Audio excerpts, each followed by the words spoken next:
Assalamualaikum warahmatullahi wabarakatuh. Waalaikumsalam. Nami kula Ainur Rafiq, tasih awam bab ngeten iki. Nggih.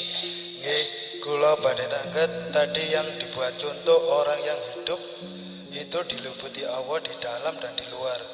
Terus yang jadi pertanyaan saya, apakah yang sudah meninggal juga diliputi di luar atau di dalamnya? Sampun. Dereng. Jika itu diliputi, keterangan seperti apa? Jika tidak diliputi, itu keterangannya seperti apa? Mohon. Ibun. Waalaikumsalam warahmatullahi wabarakatuh. Waalaikumsalam warahmatullahi wabarakatuh. Ada makhluk iku yang tidak bernyawa, ada makhluk yang bernyawa. Dalam pandangan syariat mesti berbeda. Mesti berbeda. Yang tidak bernyawa itu tidak bisa bergerak manakala tidak ada yang menggerakkan. Saya akan diterima nggih? Seperti mayat tadi sudah tidak bernyawa. Terus yang bernyawa itu mesti di dalam pandangan syariat bisa bergerak karena ada nyawa. Lah ngoten nggih? Ada nyawa. Cuman kita lali, lupa, alias tidak sadar bahwasanya Allah itu meliputi atas segala hal apapun termasuk yang bernyawa dan tidak bernyawa. Coba, niki pot. Bukti kalau itu ada Allah. Iki miturut pandangan syariat, pot ini buntu mboten? Buntu. Tahu buntu ya?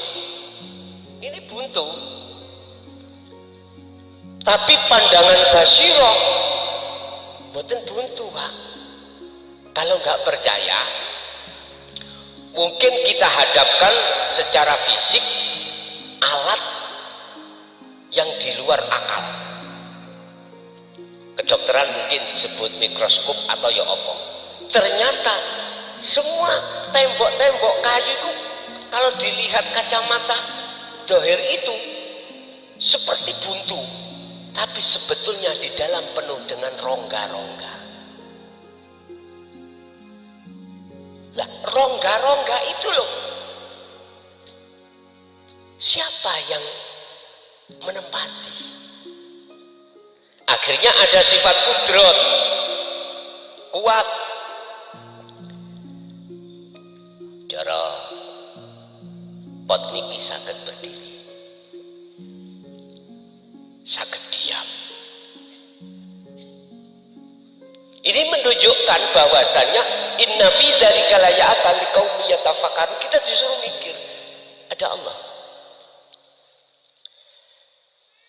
Kalau Allah itu hanya meliputi yang bernyawa saja, Pak, mohon maaf. Terus buat apa Allah ciptakan makhluk yang tidak bernyawa? Inilah yang kumaksud, ibadah itu macam dua, mahdhuf kali ghairu mahdhuf. Artinya apa? Ada ibadah murni dan tidak murni.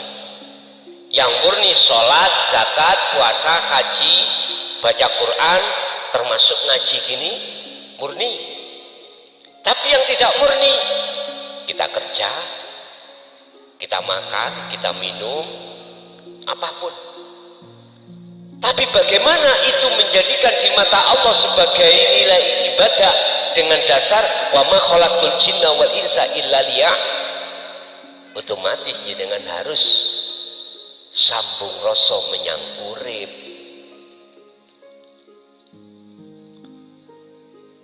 Terus kita melihatnya kalau itu ada Allah gimana? Rongga dan kekuatan. Nyun sewu. Niki tangan, nek kita lihat tak koyoke buntu nggih. Coba sampai lihat dengan satu alat. Yang alat itu nanti kita lihat dengan mata dohir.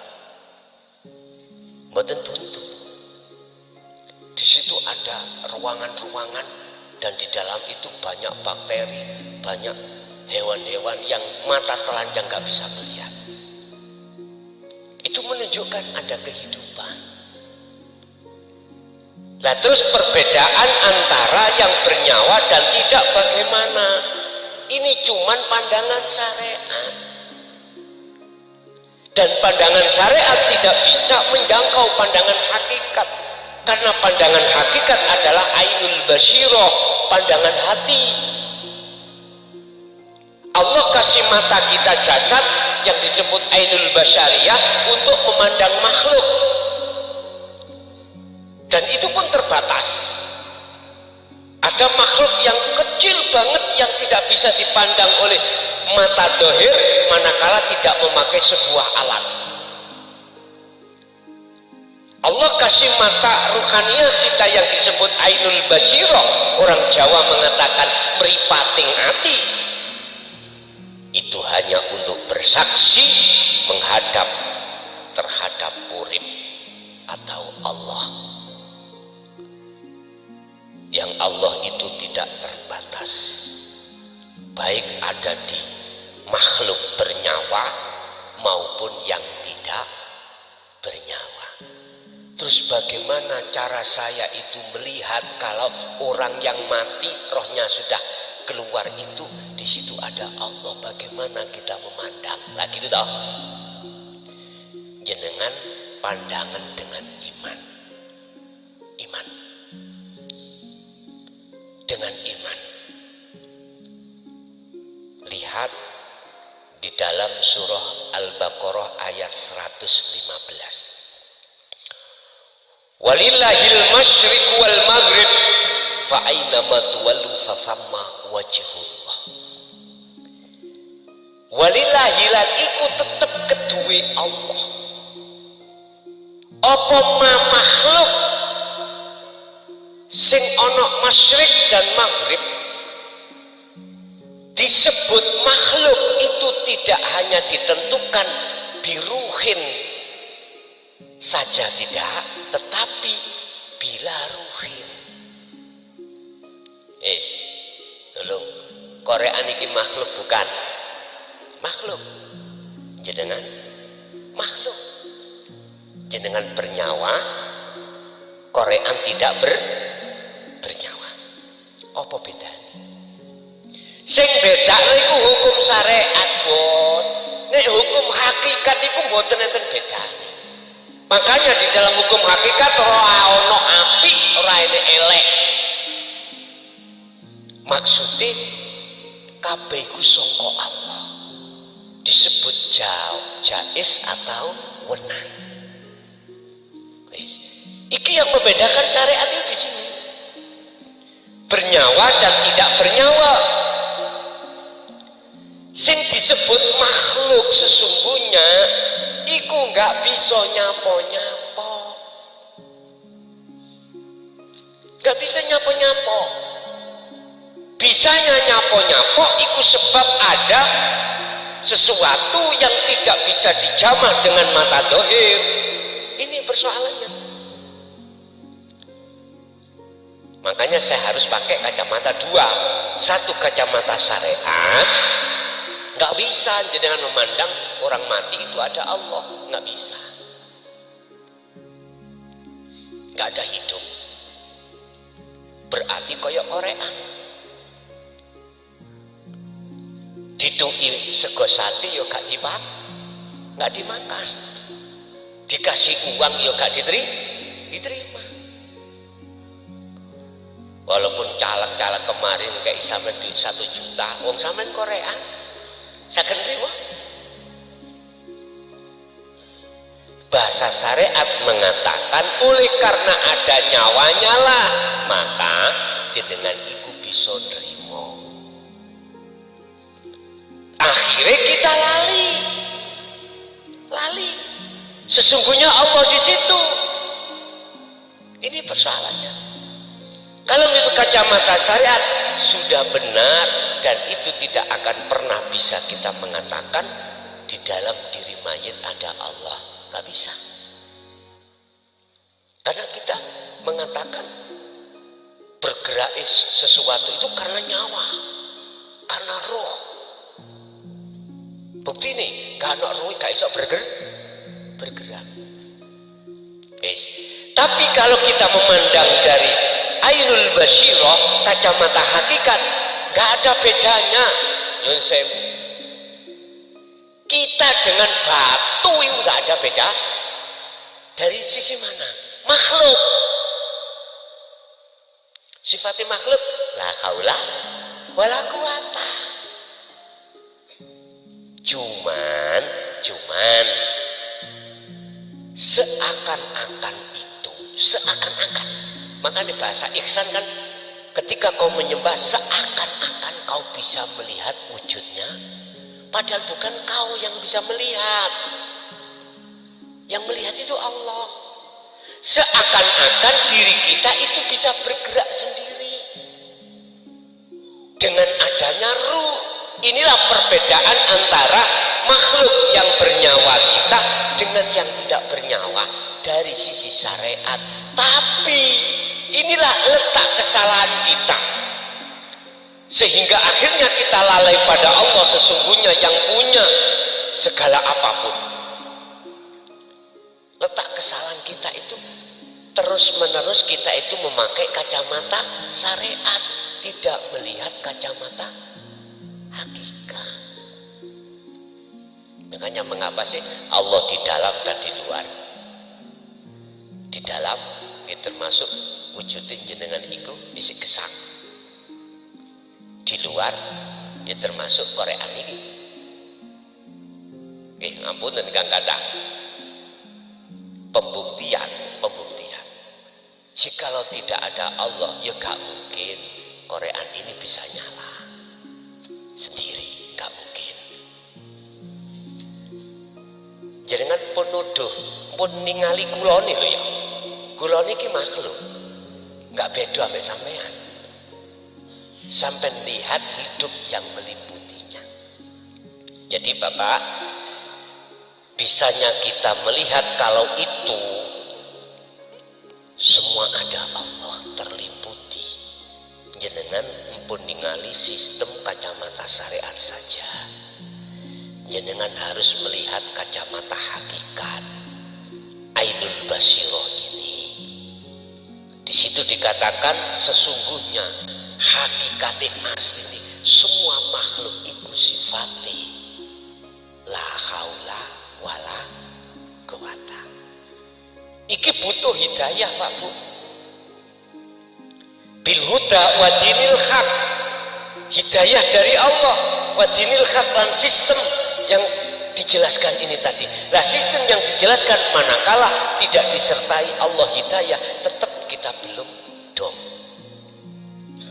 Nah, hidayah itu muncul itu berseiring ketika kita fal ya'mal amalan sholihan, praktek kholwat. Itu hidayah datang itu beriringan hati kita praktek kholwat. Kholwat tidak harus sampai njero kamar tok gak metu-metu, ora. Jenengan kholwat bisa sambil kerja, bisa sambil beol, bisa sambil buang air kecil, apapun bisa. Kholwat itu hati tinggalkan selain Allah. Itu aja kholwat maknanya. Yakfur bitauhid wa yu'min billah. Setelah tinggalkan Allah wa yu'min billah, maka iman sampean, ketemu sampean hanya pada Allah. Jadi orang yang sudah meninggal, tanda-tanda kalau kita masih mengatakan masih ada Allah di situ, jenengan lihat dengan basirah, mata hati pundi. Tadi yang ku hapus rasa tadi, dan itu sudah tidak ada bedanya dengan batu, sama. Intinya semua apapun yang terjadi yang ada itu mboten buntutu ya Pak. Masih besi nih lah, pagar nih lah. Sampai melihat mata telanjang kan buntu, kan nggak bisa bergerak. Sama sebetulnya dengan kita yang katanya bernyawa. Sama. Di sini juga nggak buntu Pak.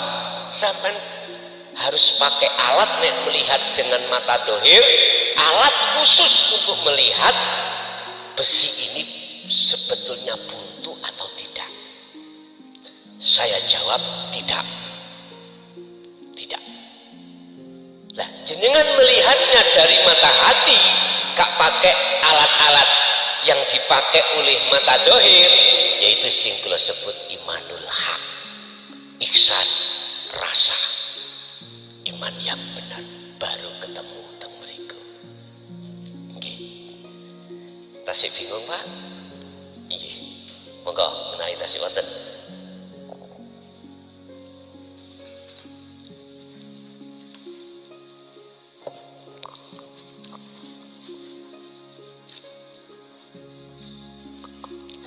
Assalamualaikum warahmatullahi wabarakatuh.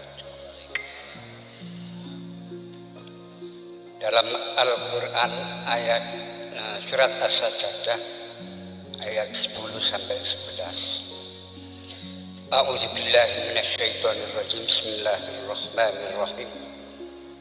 Walau taro idhil mujrimun nakisur usihim inda rabbihim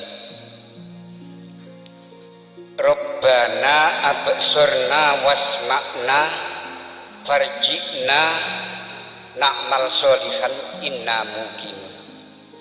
Yang saya tanyakan Gus, ketiga ayat, yang pertama absurna, wasma'na, dan farji'na na'mal solihan inna mungkin. Bagaimana realisasi ketiga ayat? Demikian. Assalamualaikum warahmatullahi wabarakatuh. Waalaikumsalam warahmatullahi wabarakatuh.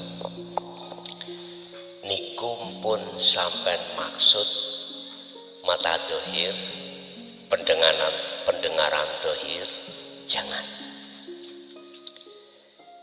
Manusia Allah ciptakan dua unsur, jasmani dan rohani. Itu ayat yang menjelaskan tentang basor itu adalah mata hati, pendengaran hati. Bapak Ibu, jangan dimaksud itu adalah pendengaran jasmani atau mata jasmani, bukan.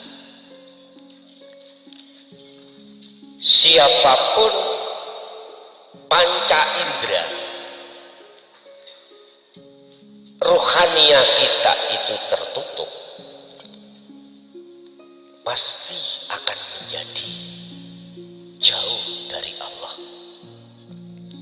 Siapapun panca indera itu nanti akan terbuka, alias tidak budek, tidak buta. Jenengan dikatakan sebagai kekasih Allah atau semakin dekat kepada Allah. Cuman pertanyaannya, bagaimana telinga saya yang asalnya budek itu gak budek? Bagaimana caranya mata saya yang asalnya buta itu tidak buta? Sehingga kita dimasukkan golongan orang-orang yang solih, dimasukkan golongan-golongan hamba Allah sebagai kekasihnya, sehingga bisa kembali dan bertemu Allah. Jawabannya nek situ budalo nang Surabaya nang undaan golek ono dokter spesialis tentang mata, tentang telinga. Lho ojo sampe nang Surabaya nang undaan kono ojo. Maksudku, carilah dokter spesialis untuk menyembuhkan telinga kita yang tuli, mata kita yang buta. Siapa dokter spesialis yang kami maksud? Allah Subhanahu wa ta'ala. wau nek cara artine lengkap ya napa Pak? Coba diartikan lengkap. 3 ayat dan 3 ayat atau 2 ayat? Niku mike. Artine mawon. Yang pertama, Rabbana absurna wasma'na farji'na na'mal sholihan inna muqinun. Sampun. Boten kula maksud Indonesiane. Bahasa Jawane. Sebab ya saya wong niki senes wong Arab. nggih. Saya artikan dari pertama ke nggih. Basa Jawa mawon. Walau karo Basa apabila kamu Nggih. tahu Nggih. idhil mujrimun apabila orang-orang mujrimun yaitu orang yang berlumuran dosa Nggih, orang yang nakisu padha ndingkluk kabeh apa ruusihim sirae wong mujrimun inda rabbihim di hadapan Allah. Lah terusnya ayat Rabbana absurna wasma'na farji'na na'mal sholihan inna muqinun. Sampun. itu kalau sudah masuk dalam alam kekekalan. Mula sangka kuwi di antara kita yang masih telinga kita itu tuli pada Allah, buta pada Allah, dan lekaslah kembali pada Allah sebelum masa itu datang. Sebab sesungguhnya tadi saya katakan, kalau kita sudah pada la ilaha illa anta, otomatis kita merasa menjadi orang dolim di mata Allah. Kalau kita itu sudah betul-betul merasa diri kita adalah mujrimin, orang yang berlumuran dosa, maka otomatis kita minta maaf. Kita akan ada upaya untuk berubah keadaan rohaniah kita tadi. Yang asalnya kita beriman pada selain Allah, sekarang hanya pada Allah. Yang tadi telinga kita itu tuli, sekarang tidak. Mata buta, sekarang tidak. Nah, disinilah Pak Bu, maksudnya semua amalia-amalia itu diterima dan tidaknya di mata Allah tergantung hati sampean kali kula iki panca inderanya itu buta tuli atau tidak. Kalau tidak buta dan tidak tuli, mingkol bin zahidin, mesti hati sampean ikut condongnya hanya pada Allah. Kalau buta dan tuli, pasti hati kita condongnya mingkol bin rohibin, condongnya pada makhluk, pahala atau surga, itu makhluk. Kita dijauhkan dari neraka, itu makhluk. Kita dijauhkan pada siksa, itu makhluk. Kita sudah pray, sudah tidak karena itu. Yang dikatakan karena Allah, sudah lepas makhluk dalam diri kita. Bisanya lepas, ya naik ke pesawat, mau bulan mati. Nanti kan wis gak ono apa-apa. Gak punya uang Gus, gampang. Takai duit 20.000, tuku geber nang ono bandara, cancangan geber ambek buntute pesawat iku lak katut dhewe. Nggih. Nanti sampailah pada zona di luar oksigen itu apa namanya? Hampa udara. tonton donya lah wis gak ketok Pak, ora enek. Sebab semakin jauh dunia kau tinggalkan, maka semakin dekat Anda kepada Allah. Siapa yang hatinya berjalan menuju ke arah barat, maka semakin jauh arah timur ditinggalkan. Siapa yang hatinya itu mendekat kepada Tuhannya, maka hatinya akan semakin jauh terhadap dunia. Sebaliknya, siapa yang hatinya berjalan ke arah timur, maka semakin jauh arah barat yang ditinggalkan. Siapa yang hatinya semakin kuat kepada duniawiyah, maka semakin jauh Allah tinggalkan. Inilah status daripada surat As-Sajdah. Nggih tadi. Surat As-Sajdah ayat 10-11. Mujrimin, itulah pendosa. Wis mumpung durung, kita masih ada sisa umur kita untuk berbenah diri sebelum kita masuk pada masa itu, Pak. Sampai kulo tunduk kisinan, mumpung durung, kita masih ada kesempatan. Walaupun 1 bulan umur kita, tinggal 1 bulan, berarti kita masih ada kesempatan dan kita tidak akan dimasukkan golongan mujrimin. Oke, masih ada? Ibu ada Bu? Monggo. Assalamualaikum warahmatullahi wabarakatuh. Waalaikumsalam.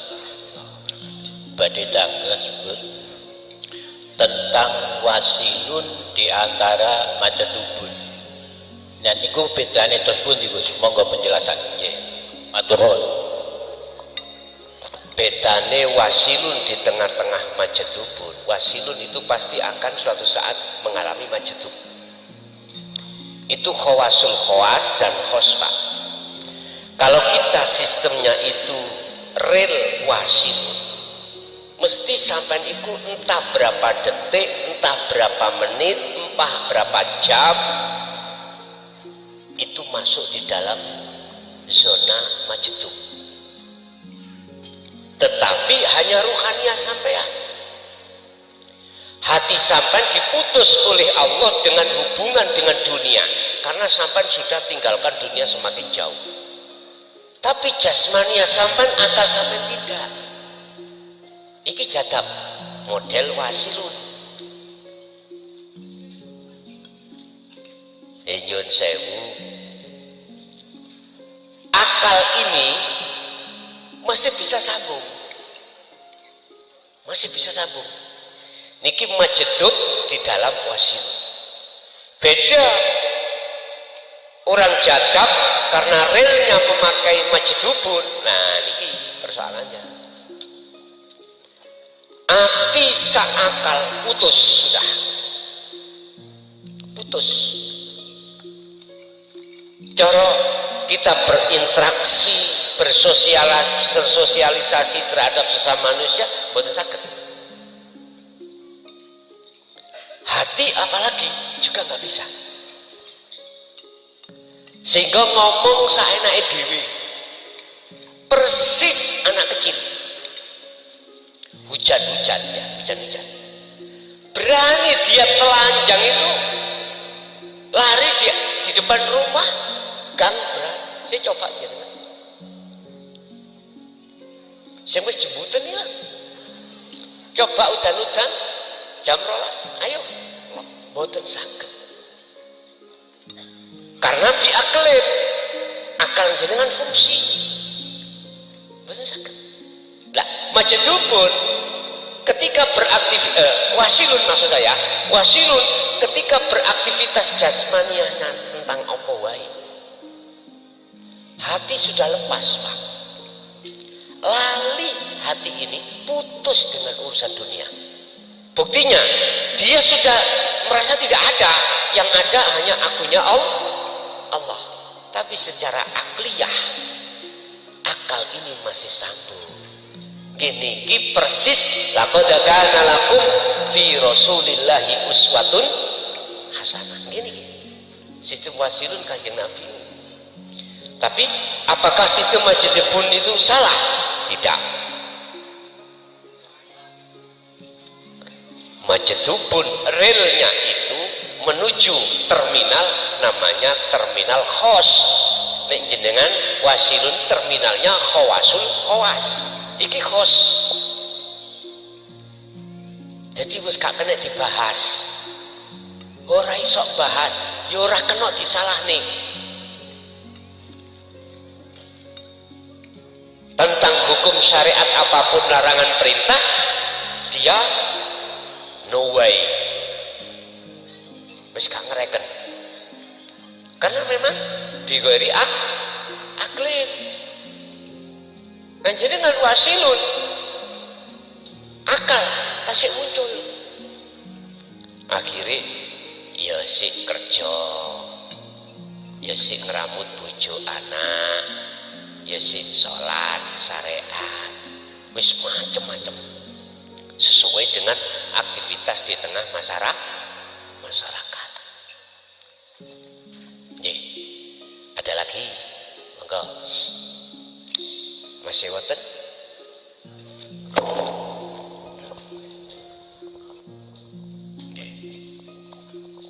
Assalamualaikum warahmatullahi wabarakatuh. Waalaikumsalam warahmatullahi wabarakatuh.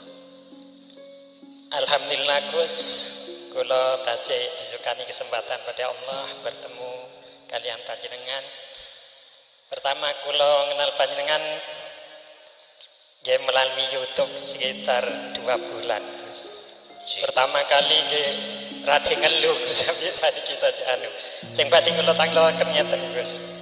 Wah panjenengan nerangaken kan menawi kula berterima kasih kalian tiyang kan harus teng tiyang niku matur nuwun kan, tapi teng lebete hati kan harus teng Allah. Sebaliknya pun batas pundi Gus, mohon wonten tiyang terima kasih teng kula ngoten Gus. Ya matur nuwun. Assalamualaikum warahmatullahi wabarakatuh. Waalaikumsalam warahmatullahi wabarakatuh. Orang terima kasih ini dugi jenengan. Kalau orang ini golongan ahli hijab, artinya belum mengenal hakikat makrifat, mesti orang ini baik jasmani rohaniyahnya beriman, jatuhnya imannya dia itu terhadap makhluk jenengan. Tapi kalau orang ini juga jatuhnya dia sudah mengenal tauhid hakikat makrifat ini, itu sudah benar. Secara syar'i hablum minan nas matur suwun.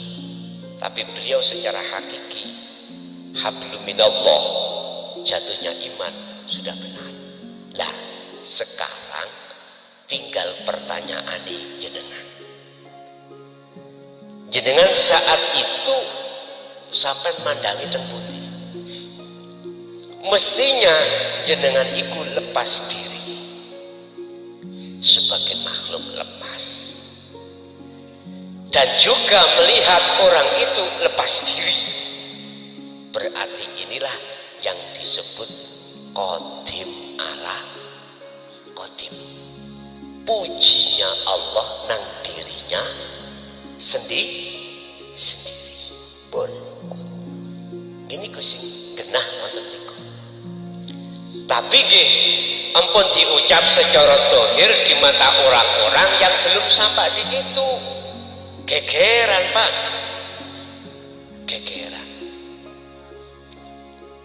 Tapi berilah kemudahan pada orang lain tatkala bertanya tentang aslinya bagaimana. Ilmu ini ilmu Allah, ojo disimpen dewe, dipek dewe, dilepono kesak, dijahit kesake. Jangan. Ingat, ku anfusakum wa ahlikum naro. Jagalah dirimu, berarti rohaniahmu, dari perkara yang memanaskan hati. Apa yang memanaskan? Nafsu. Setelah itu wa ahlikum, kalau kau sudah terjaga dirimu, maka ahlimu, bisa anak, bisa istri, bisa saudara, bisa sesama manusia. Jenengan mendapatkan ilmu ini mudah dipaham, tapi tolong juga permudahlah orang lain manakala bertanya